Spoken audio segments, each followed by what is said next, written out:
Request, Madam President, the court to call on Dr. Hassim. I thank you. His Excellency, Mr. Lamola, and I now invite Ms. Adila Hassim to address the court. You have the floor, madam.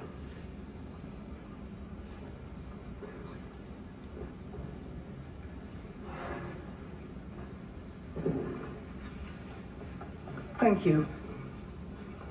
Madam President, distinguished members of the court, it is a privilege to appear on behalf of the Republic of South Africa in this case of exceptional importance.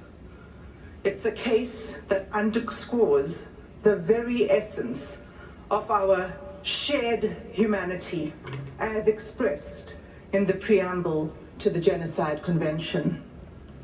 It's my task to address the court on the genocidal acts that have led to this urgent request for provisional measures under Article 41 of the Statute of the Court. South Africa contends that Israel has transgressed Article 2 of the Convention by committing actions that fall within the definition of genocide. The actions show a systematic pattern of conduct from which genocide can be inferred. Allow me to place these acts in context.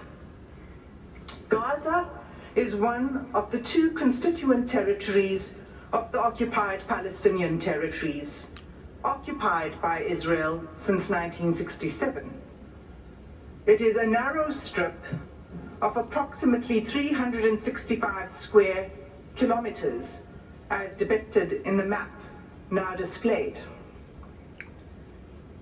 Israel continues to exercise control over the space, territorial waters, land crossings, water, electricity, electromagnetic sphere, and civilian infrastructure in Gaza, as well as over key governmental functions. As the Honourable Minister has said, entry and exit by air and sea to Gaza is prohibited, with Israel operating the only two crossing points. Gaza, which is one of the most densely populated places in the world, is home to approximately 2.3 million Palestinians, almost half of them children.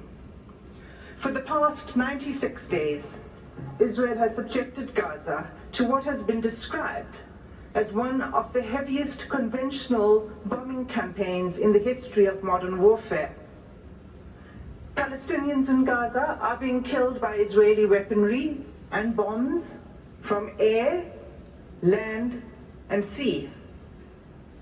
They are also at immediate risk of death by starvation, dehydration, and disease as a result of the ongoing siege by Israel, the destruction of Palestinian towns, the insufficient aid being allowed through to the Palestinian population, and the impossibility of distributing this limited aid while bombs fall.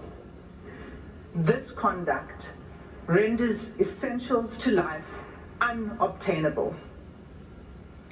At this provisional measures stage, as this court has made clear in the Gambia-Myanmar case, it is not necessary for the court to come to a final view on the question of whether Israel's conduct constitutes genocide.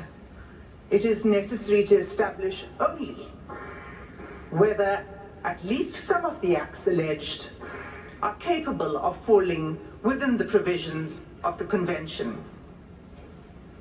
On analyzing the specific and ongoing genocidal acts complained of, it is clear that at least some, if not all of these acts, fall within the Convention's provisions. These acts are documented in detail in South Africa's application and confirmed by reliable, often UN sources. It's thus unnecessary and impossible for me to recount all of them. I will highlight only some in order to illustrate the pattern of genocidal conduct. The UN statistics that are relied upon are up to date as of 9 January 2024. In South Africa's oral submissions, we will illustrate the facts that we rely on with limited use of audiovisual material. Madam President, we do so with restraint and only where necessary, and always with respect to the Palestinian people. Against this background, I move now to demonstrate, in turn, how Israel's conduct violates Articles 2A, 2B, 2C, and 2D of the Convention. The first genocidal act committed by Israel is the mass killing of Palestinians in Gaza, in violation of Article 2A of the Genocide Convention. As the UN Secretary General explained 5 weeks ago, the level of Israel's killing is so extensive that nowhere is safe in Gaza. As I stand before you today, 23,210 Palestinians have been killed by Israeli forces during the sustained attacks over the last 3 months. At least 70% of whom are believed to be women and children. Some 7,000 Palestinians are still missing, presumed dead under the rubble.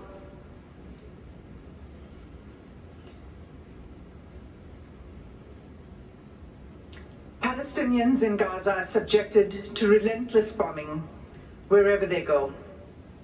They are killed in their homes, in places where they seek shelter, in hospitals, in schools, in mosques, in churches, and as they try to find food and water for their families. They have been killed if they failed to evacuate. In the places to which they have fled, and even while they attempted to flee along Israeli-declared safe routes. The level of killing is so extensive that those whose bodies are found are buried in mass graves, often unidentified.